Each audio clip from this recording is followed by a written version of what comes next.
Assalamualaikum warahmatullahi wabarakatuh. Perkenalkan, nama saya Salman Al-Farisi, NIM 21042347, jurusan Ilmu Administrasi Negara. Baiklah, saya akan mempresentasikan materi yaitu kegagalan pasar.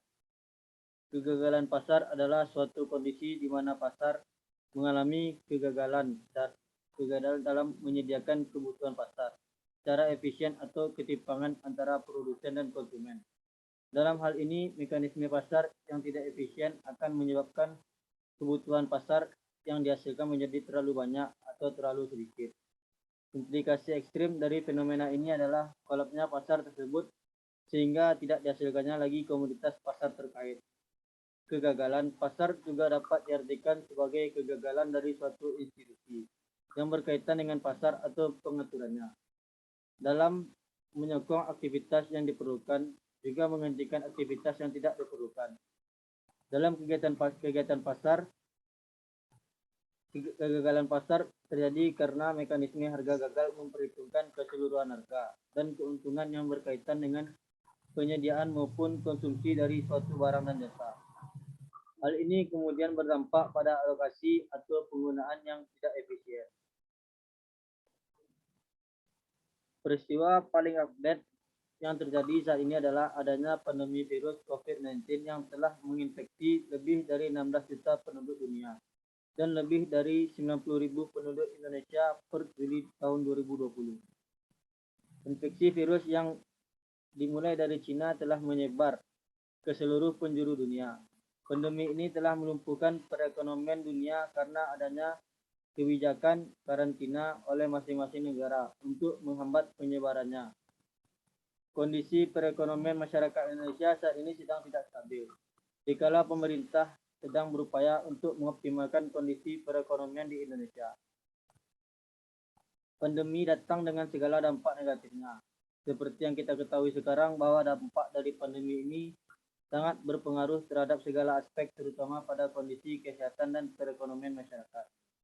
Dengan adanya pandemi COVID-19 tidak dapat dipungkiri bahwa perekonomian masyarakat Indonesia saat ini sedang berada dalam kondisi yang bisa dibilang tidak stabil. Bagi perekonomian nasional saat ini, pandemi COVID-19 memberikan dampak yang signifikan terhadap jalannya roda ekonomi. Salah satu dampaknya dengan terciptanya ketidakseimbangan jual beli yang mengakibatkan adanya kegagalan pasar. Ini sejalan dengan pernyataan Menteri Keuangan yang mengatakan bahwa adanya penurunan daya beli masyarakat dalam konsumsi rumah tangga selama kuartal 1 dan 2 tahun 2020. Dengan adanya penurunan daya beli masyarakat dapat menimbulkan perekonomian nasional yang semakin terpuruk karena tidak berjalannya perputaran roda ekonomi nasional secara efektif. Akibatnya, perekonomian nasional terancam memasuki jurang resesi seperti negara-negara lain yang telah lebih dulu mengalaminya. Berbagai upaya pemerintah telah dilakukan untuk menggerakkan kembali roda perekonomian nasional dengan adanya pemberian insentif fiskal dan non-fiskal. Upaya lain pun dengan membentuk kelompok untuk pemulihan ekonomi nasional untuk membangkitkan perekonomian nasional. Nyatanya sampai saat ini berbagai upaya telah dilakukan, namun masih belum dapat memberikan pengaruh yang signifikan terhadap laju pertumbuhan ekonomi nasional.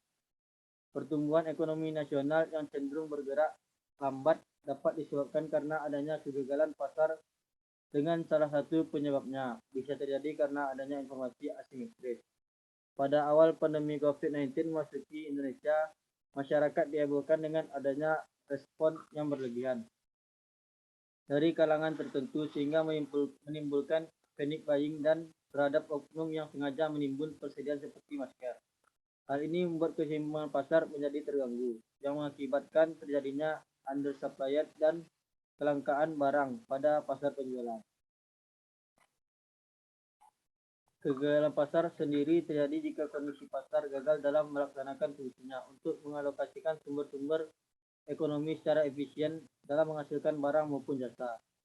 Kegagalan pasar selama pandemi terjadi beberapa sektor, seperti pada sektor kesehatan, di mana pemenuhan alat kesehatan yang masih kurang, apalagi ketika awal-awal pandemi. sedangkan banyak orang yang sudah terkena COVID-19 yang harus ditangani. Transportasi yang harus dibatasi jam operasionalnya untuk menghindari kerumunan. Sektor perdagangan di mana terjadi inflasi terhadap beberapa barang impor, serta terjadinya panic buying yang menyebabkan terjadinya kelangkaan dari sektor UMKM, yaitu penurunan konsumsi masyarakat. Sekian yang dapat saya sampaikan. Saya ucapkan terima kasih. Assalamualaikum warahmatullahi wabarakatuh.